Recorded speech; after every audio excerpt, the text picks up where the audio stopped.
Bonjour, bienvenue sur le plateau d'Informatique News pour notre rendez-vous, le grand témoin. Et cette semaine, nous avons le plaisir de recevoir Shlomo Kramer, qui est CEO et cofondateur de la société Cato Networks. Shlomo Kramer, good afternoon. Hello. Thank you for accepting our invitation. Thank you for having me. We are starting usually with big news that interested you in the recent days or weeks. Is there anything that you would like to talk about? Yeah, there was actually two separate events that two Israeli cybersecurity companies were acquired by Palo Alto Network, Dig and Talon. And the aggregated acquisition amount was over $1 billion. And that was in the a couple of weeks ago, in the middle of the Gaza war. And it's as somebody who's leading a company through this situation, it was really gave me a lot of good feedback about the resiliency of the Israeli high-tech community in general and the cyber community specifically. Yeah, $1 billion is not a small amount. It's a statement of trust and confidence. Mm-hmm. Okay, so let's switch to Cato Networks, your company. Yeah. You've been co-founder of many companies. I'm going to mention a few of them. Checkpoint, very well known. Incapsula, Imperva. Yeah. What was the idea for you when you started Cato Networks? Did you have any way to start what you wanted to do in the former company? And what is motivating you doing that? So I'll try to summarize my 30 years. Because Checkpoint was about 30 years ago, right? 30 years ago, yeah. 30 years in 3 minutes, or less. Well, maybe two. Maybe two. So Checkpoint was about simplifying firewalls, and we came out with the first stateful inspection firewall. It was on a floppy disk, if you remember what it is. And sure. It was 5 minutes, you install it, and it protects your internet connection. And we were off for the races. It was great simplification. But over the next 10 years, it became complicated again, because there were a bunch of these floppy disks going around, one for antivirus, one for IPS, one for URL filtering, and then came Nir Zook at Palo Alto Network, which I was the first investor and board member, and put it all into a single appliance.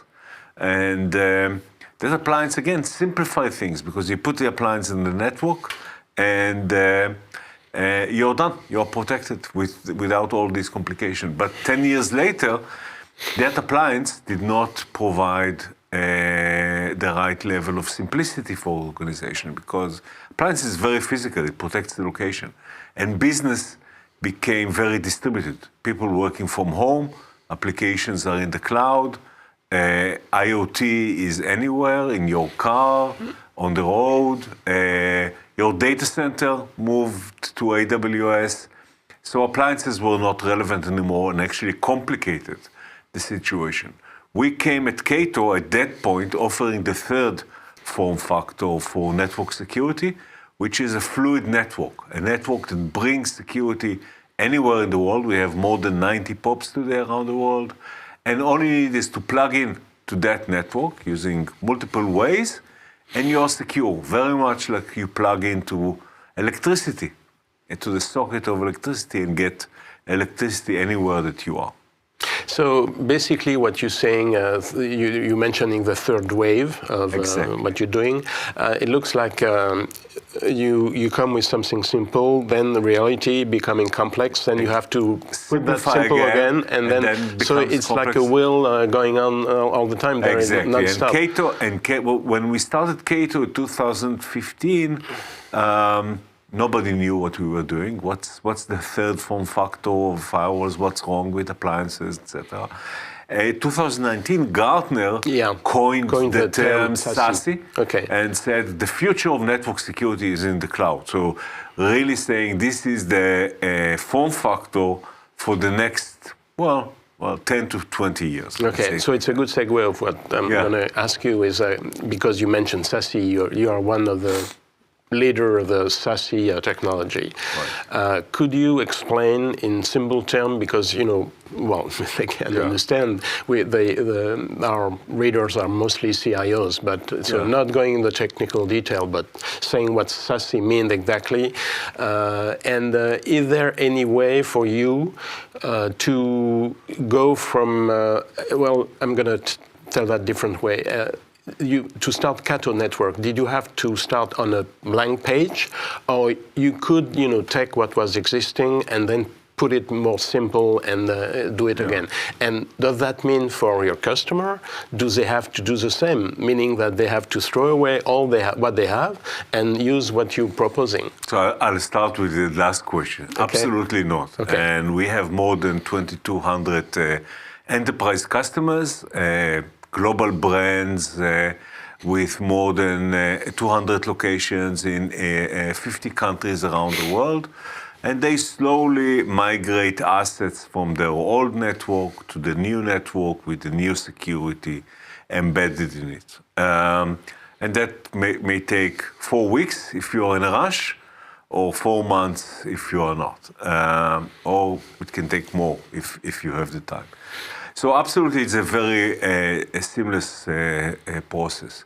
We at Cato started from a blank page. We have started from an idea of delivering network security as part of the cloud network and delivering it globally, equally to all edges. It doesn't matter if you're a data center, a physical location, a remote user, you connect to the network and you're part of that secure network. In a very simplistic way, we dreamed an AWS for network and network security. That was our model.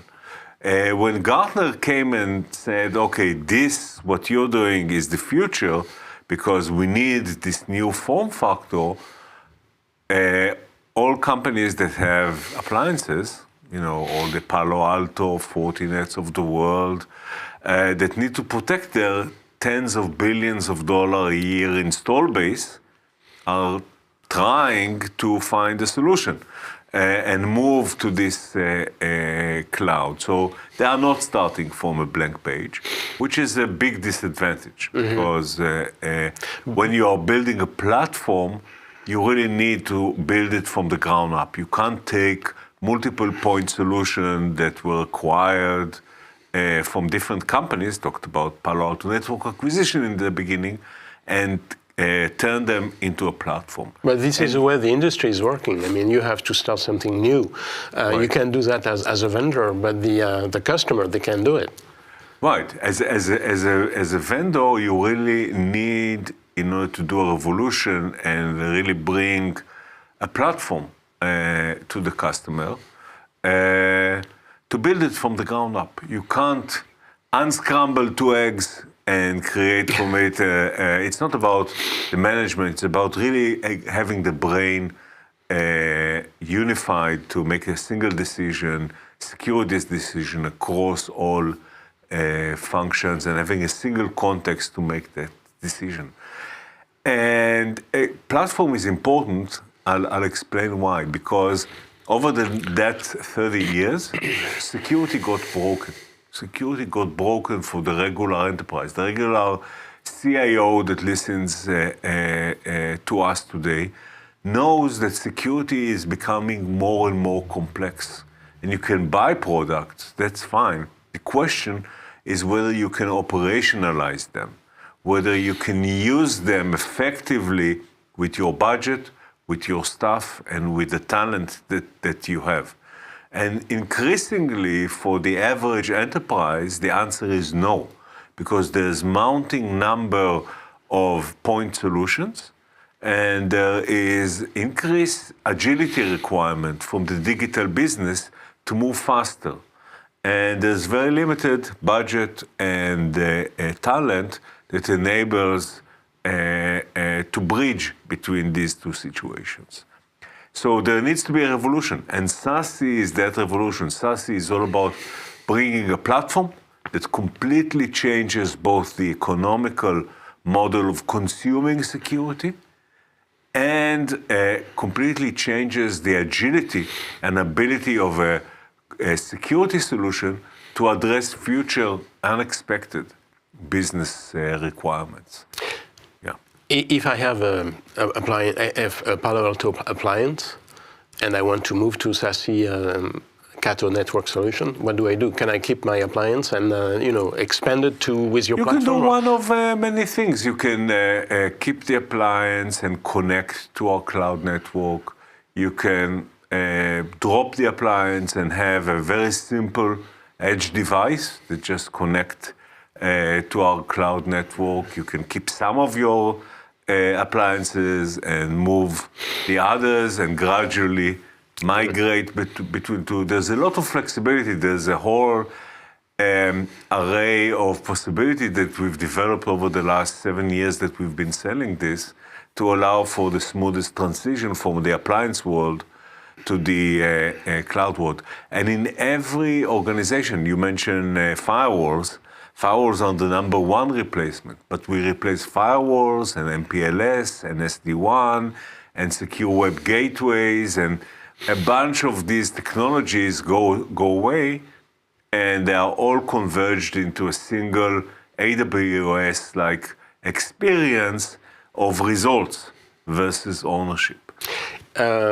If I am a pretty big company and I want to start with what you're saying and from what I'm having in terms of equipment and solution and everything, how long will it take to go from today to the full SASE solution on my company? It really depends on how urgent it is for the organization. From our perspective, turning up a location or installing or turning up a person, remote user, is a matter of minutes.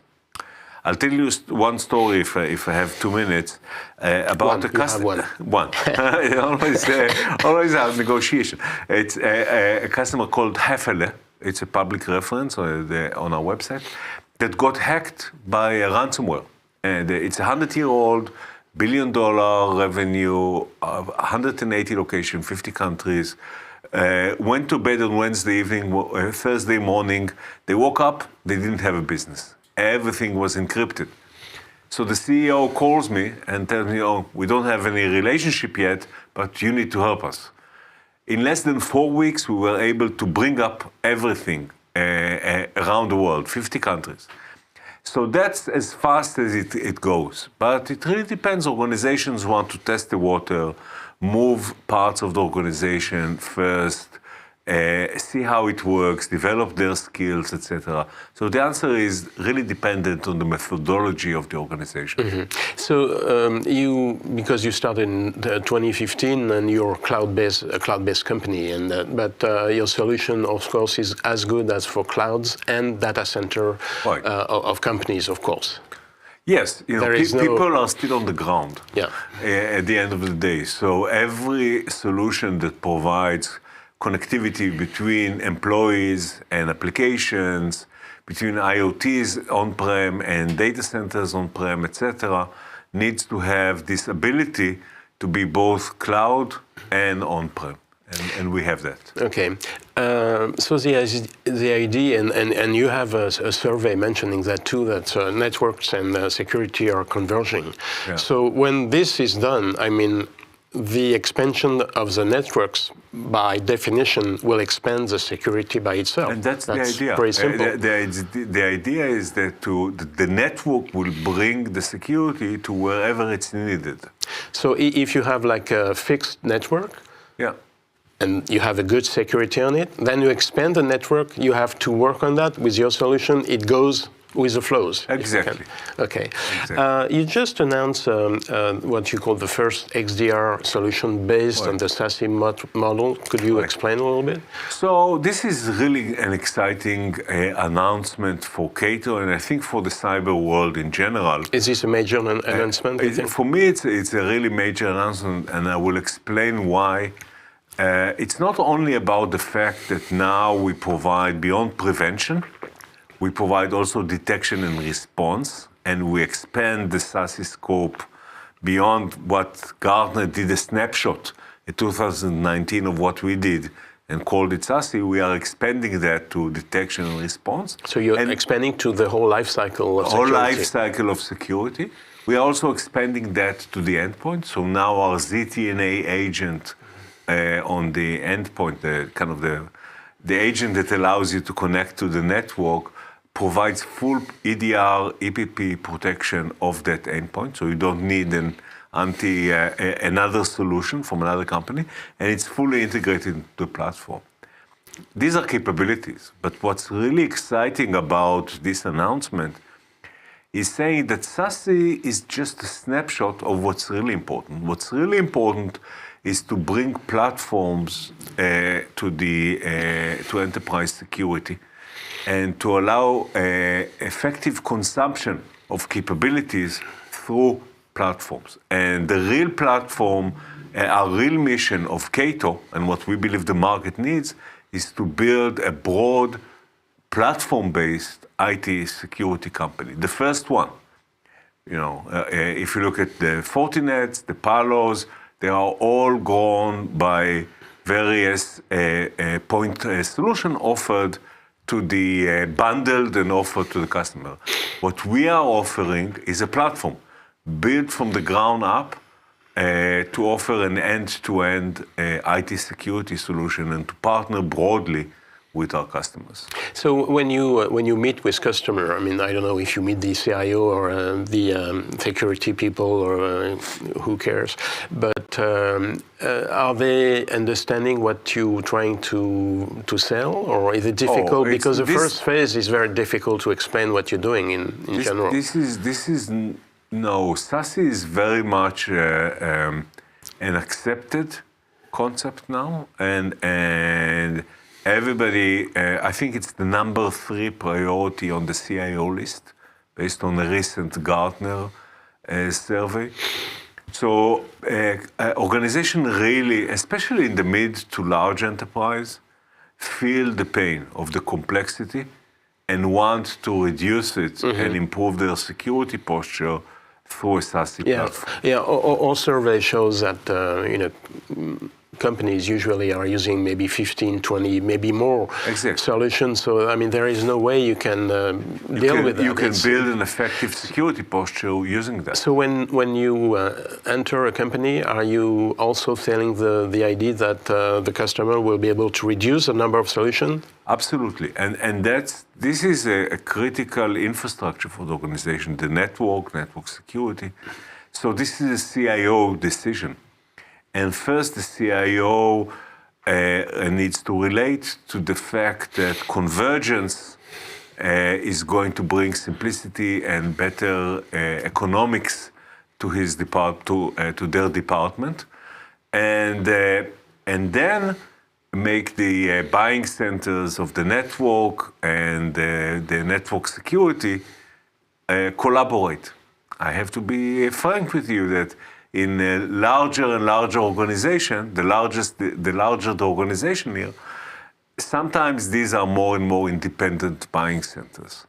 So really you need to buy into the SASE concept in order for these two buying centers to make a common decision under that umbrella. Okay. Well, you and I mentioned several times the Gartner, and because, as you said, they coined the term SASE, and they just published not long ago the first Magic Quadrant of the SASE, single vendor SASE. Right. And so Palo Alto is on the right-hand side, which is a nice, better place, the best place. Yeah. You are on top, but on the left, it's called Challenger, so maybe you hope to move on the right-hand side pretty soon. Right. But as you know, most of the time they are saying what are the strengths and what are the weaknesses. And so I'm going to quote the three weaknesses they are mentioning about you, lacks certain capabilities around SASE control and visibility, data security. That's the first one.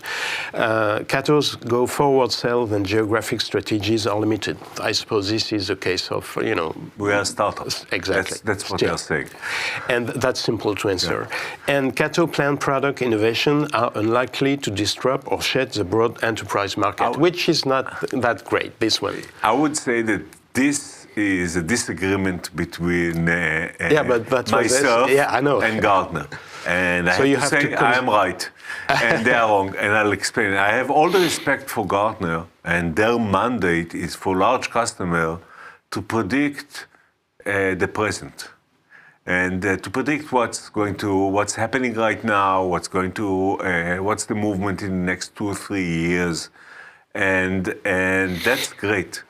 But my responsibility as an entrepreneur and as somebody who's building the company for 10 years from now is to predict where the market is going. What are the big things that are going to happen?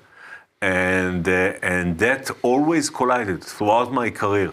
At Checkpoint, Gartner predicted that proxy firewalls are going to win over stateful inspection.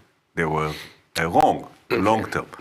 When I did in Imperva, they predicted that application security is not a category by itself, but it's going to be part of application delivery.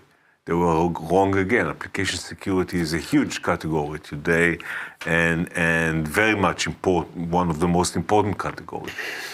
When we started 2015, Gartner thought that NFV is going to be NFV was the telco initiative around this, going to be this. So mostly virtualization. And we said that SASE is going to drive this.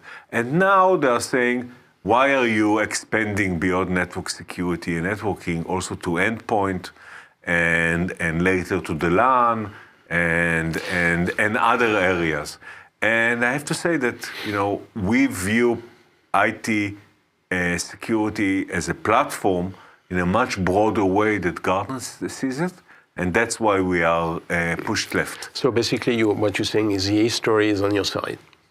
The history is on my side, and more importantly, the future will be on my side. What about the first one, certain capabilities around SASE control and visibility, data security? What do they mean by that exactly? They mean that whenever you are moving from a best-of-breed solution to a platform, you have to give up some of the bells and whistles for the short term.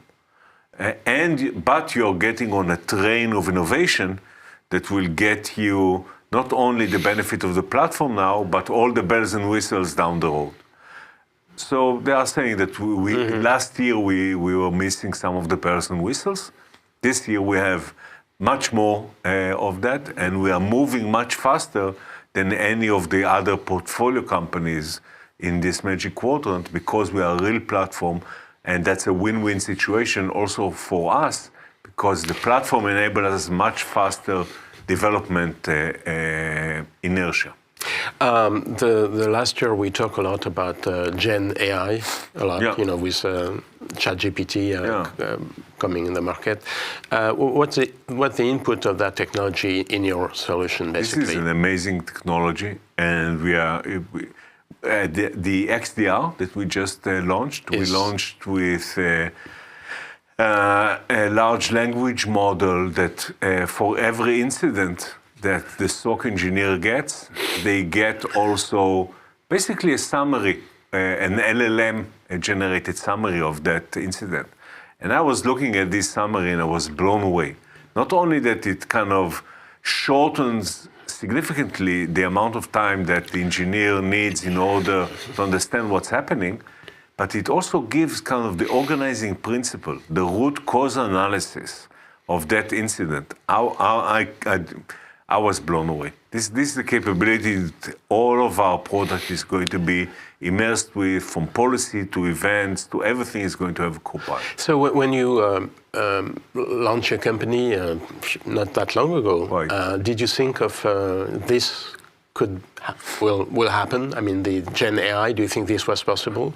And today, when you see that, it's a big boost for you, but for all the vendors. And is it difficult to integrate in your solution, or it takes a lot of work? So first of all, since day one, AI has been a super important part of what we do, and we are the most advanced. We put AI inline in prevent mode. No other company here from day one, on the Magic Quadrant. Day one in your company. Exactly, okay. and no other company reached that level of accuracy. That's because we have a huge data lake and a cloud service and the best security research team in Israel. Or perhaps in the world, and that's from that perspective. Gen AI in general, as a kind of the next stage in the life of AI, will benefit companies that have the data and have AI capabilities, like Cato. In order for Gen AI to work, it needs a lot of data. Mm-hmm. And Cato, versus an appliance company, has huge amounts of data because we collect all of our 2,200 enterprise customer, every flow, every day, and we are able to work on that data. So we are actually in a very good place to take the best advantage of LLMs. Is your solution available through the big hyperscalers, or do you have your own data centers to push your SaaS solutions? We came from the CDN world. In Capsula was a secure CDN solution, and there we learned it's really important to build your own cloud from really physical racks in the Equinixes of the world with... So you have your own data centers? Yeah, we have almost 90 POPs around the world, okay. By far the largest. If you're relying on Google, like Palo does, you have 27 compute centers around the world, and it's very expensive, and you can't do a network engineering and optimize that. So, and you have a gross margin problem at the end of the day. But do you have a partnership or agreement with this big hyperscaler, AWS, Microsoft, and Google? We need something to talk about in our next conversation. Okay. So I can't talk about it yet, but it's coming. Okay. You mentioned SASE, to put that in simple terms, it's a convergence of networks and security. Do you see the future of a Cato system, Cato Networks, as an independent company, or do you think it will fit very well in a network company? I think Cato can be one of the largest security players in the world, and we are building it to be that. I think we can revolutionize the world and take a big cut of these, I would say, $50 billion that are going to be re-architected over the next 10 years, $50 billion a year recurring revenue re-architected over the next 10 years, and really become a leading security company. I think we have the platform for it. I think we have the focus for it, and I think we have the financial capability to do it. So we are going to try to go all the way.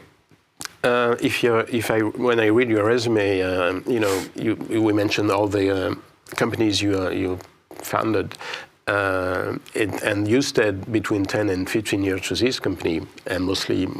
And so probably it means that in 2 or 3 years you will start a new company. What would be your idea this time? But if you would look, you would see that the older I get, the more I stay in each company.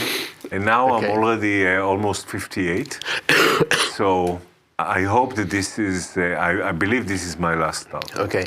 On a more personal note, we all know what the situation is where a company is working. I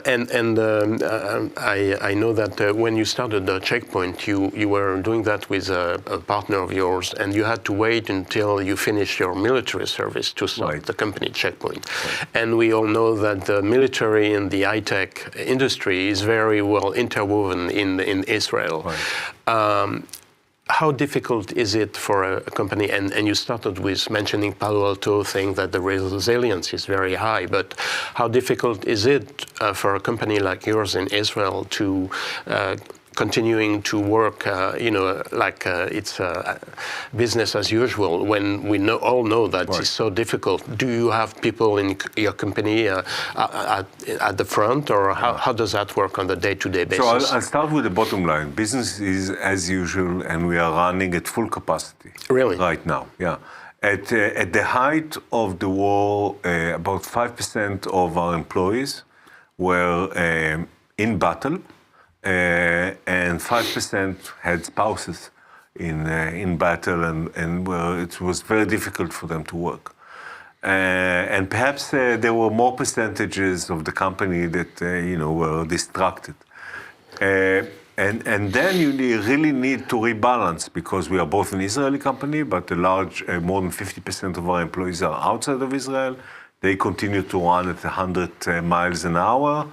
And you need to shift some responsibilities, and you need to get some redundancies enhanced. We always have redundancies. We are a mission-critical company. And you need to have compassion and understanding from other parts of the company in order to make the team work in a good way, continue to work in a good way.